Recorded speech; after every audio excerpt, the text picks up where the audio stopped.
La rencontre a été l'occasion pour Dr Choguel Kokala Maïga de souligner les actions entreprises pour la refondation, conformément aux aspirations profondes du peuple malien.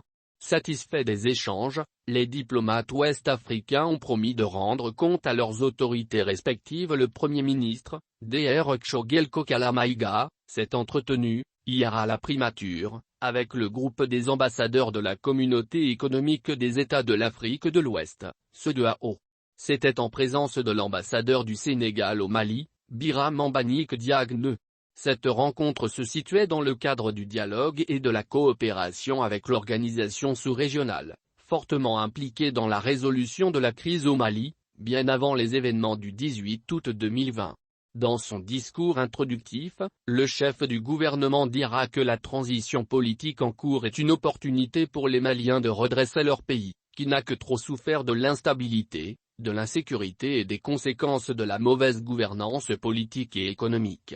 Pour Choguel Kokala Maïga, la rectification de la trajectoire de la transition, intervenue le 24 mai dernier, a pour seule et unique justification la prise en compte de l'aspiration au changement de notre peuple, laquelle a été exprimée, selon lui, à travers le soulèvement populaire de 2020 pendant plusieurs mois, ayant conduit à la démission du président Ibrahim Boubacar Keïta.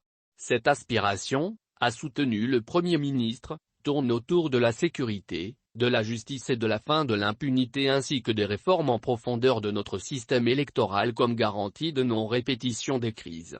Dès lors, affirmera-t-il, la conduite des réformes n'est plus une option mais une exigence de survie de notre nation. Fort de ce constat, selon Choguel Kokala Maïga, le gouvernement a engagé le processus devant conduire aux dites réformes et à répondre à la soif de paix, de sécurité et de justice de notre peuple.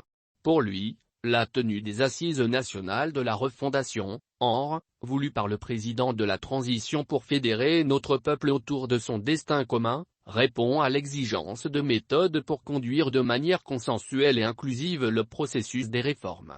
En outre, le chef du gouvernement a fait savoir que toutes les étapes ultérieures du processus et du chronogramme de la transition seront déterminées à l'issue de ces assises, dont la phase finale est prévue du 20 au 26 décembre prochain.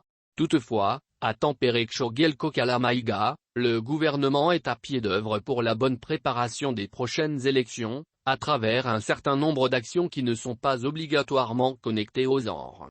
Il s'agit, a-t-il détaillé, notamment, de la mise en place de l'organe unique de gestion des élections, de la révision des listes électorales en cours jusqu'au 31 décembre prochain et des opérations d'enrôlement spécial des électeurs, y compris dans les missions diplomatiques et consulaires du Mali. Sans oublier l'adoption de la loi électorale par le Conseil national de transition en décembre prochain.